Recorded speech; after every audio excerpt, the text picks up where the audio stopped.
everyone to this WCW Worldwide exclusive matchup. Mike Tenay, Tony Schiavone with you at ringside. Tony, the Great American Bash was terrific. Next up on the horizon for World Championship Wrestling, the July tradition. Bash at the Beach, upcoming from World Championship Wrestling, and this guy is absolutely nuts. This is Crowbar, and the man that he's going to be facing this week on Worldwide, sure to provide some tough competition because he's going to be going one-on-one with Vampiro. Should be a great piece of matchup, Mike, today. And yes, Great American Bash this past Sunday, the encore presentation all throughout the week. As you've heard from the studio, next week on this program, we will have a rundown of what went down. Did the New Blood succeed? Did Russo and Bischoff succeed in ending the career once for all of Ric Flair and Hollywood Hogan? You'll find out next weekend here on Worldwide Wrestling. Here's a man whose career is just off and running.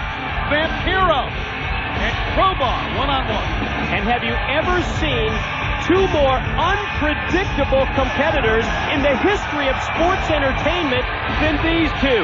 There's just no way you can prepare any type of strategy, especially for a man like Crowbar, who varies his offense in every match, and Vampiro, much the same, such a strange style of offense that he brings to the ring. And when you think of both Crowbar and Vampiro, the one thing that they have in common, they both love pain.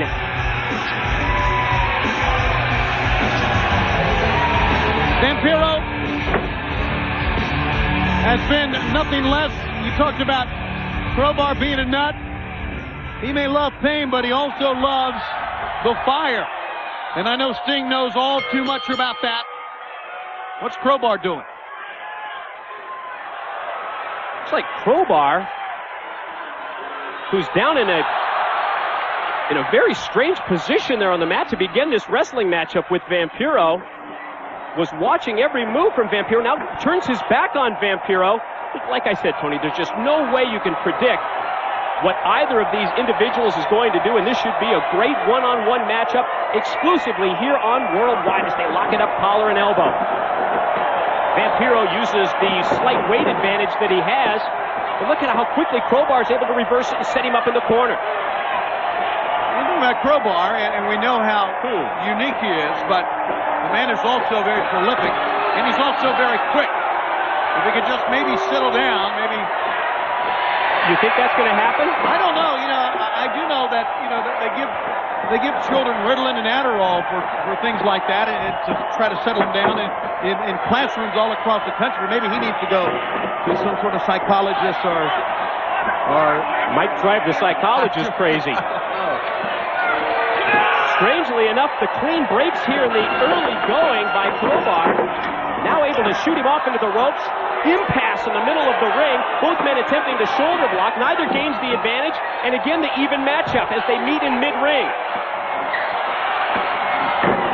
The drop down by Vampiro. Crowbar able to go over. There's the leapfrog. Now springs off the ropes and catches him in the chest with the skin kick.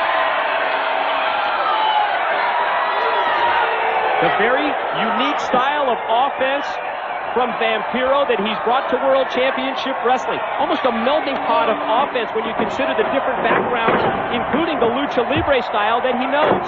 Now down to the corner with the monkey flip. The great agility by Vampiro, who lands on his feet and then explodes with the running clothesline. Another thing about Vampiro, and this is aside from his talents in the ring, he loves the element of surprise. He loves to hit his opponent with something and then turn around and get the reaction from the fans. He'll milk it. He'll look at the fans. It's all a part of his makeup. Oh! Check out this chop fest between the two. That one may have rocked Vampiro, but then he stops Crowbar on a dime. Going to try and take him up in a Uranagi suplex, up into the air, and drives him down to the canvas. First real advantage now for Vampiro. Immediately goes for the cover, the lateral press, and the 2 count from referee Billy Silverman. Mike, who first used Uranagi? You or Scott Hudson? Oh, you know who brought Uranagi to World Championship Wrestling. Mike today, the professor did. It just want to credit the right person. Watch out. The head scissors takeover by Crowbar brings Vampiro down to the floor. And now Crowbar to pick up the steel chair. Oh. Just threw it. across the back of Vampiro. Now puts the boots to the side of Vampiro. Measuring him. Now sets up the chair. He's going to try and get Vampiro to sit in the chair, applying the sleeper hold, of course, to try and get him steady in that chair and then head back into the ring. I don't think Crowbar knows exactly what he wants to do, but maybe I'm wrong. Looks like slingshot time. Oh! That's exactly what it is. Using the top rope to slingshot, then landing with all of his body weight in the cross-body block across the chest of Vampiro. Took him right out of the chair and, as a matter of fact, just bent the back of the chair in half. We know Vampiro very, very well, and you see the bent chair, and he throws that one away to get another one. Vampiro loves this pain, so even though it's not bad strategy, I think the man he's using it on is loving every bit of this as well. Look at it. Almost as if Vampiro thrives on that pain, not just for focus, but also for inspiration as Crowbar picks up his familiar lead pipe and he's cut off by the referee. Now a tug of war between Silverman and Crowbar. And the referee won the tug of war. That's a little odd. Crowbar.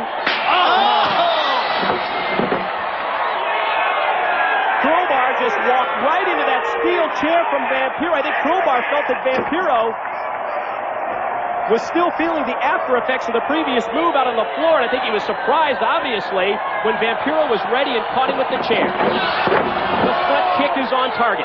Down goes Crowbar. Vampiro looking to follow up the advantage, now circling his opponent. Once again, it's for effect. Vampiro loves the reaction from the fans. Looks around all four sides of the ring before he goes into one of his favorite holds, and that's a vertical suplex from the man. Nice snap. Quickly takes him over, and just as quickly, Vampiro heads out to the ring apron, and then mounts the middle and now the top rope. And off the top. Extends the arm, connects with the clothesline. Goes now for the cover.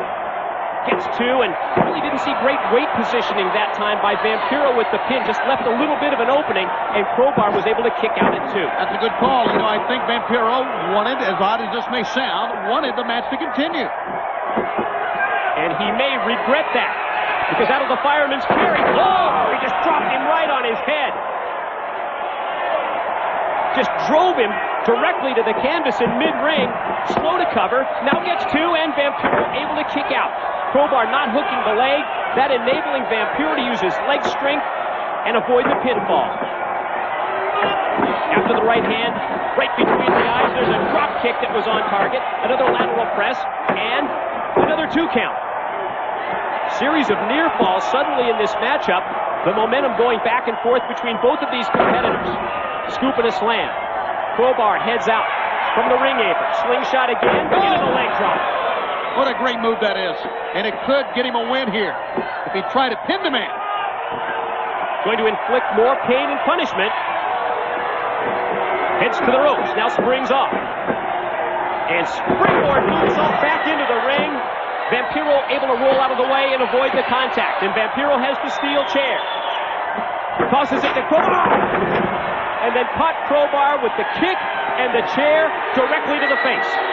One too many moves from Crowbar, and an ample opening for Vampiro, who just walked through that open door. Now he's in charge. Chance now to put him away, and let's see if he can do it. Into the air. There's the nail in the coffin from Vampiro. Referee Silverman down for the count. It's 2 and it's 3. Well, it's not an easy win for Vampiro, but I'm sure he'll take it. Anytime he can get a good measure of pain, Vampiro will take all he can get and keep on coming. Say what you want to about the bizarre look and the persona. Vampiro is quite an athlete and a formidable man to contend with in the ring. It's time for the 1-800-COLLECT replay. 1-800-COLLECT is the easy way to save. Pick up, drove him down. The spin kick into the chair, into the midsection. Then the nail in the coffin. Vampiro seals the win and beats Crowbar here on Worldwide Wrestling. Well, the Freak from Canada has really been on a roll as of late. And Vampiro continues his winning ways with the win on Worldwide. Now let's send it back to the studio. Take it, guys.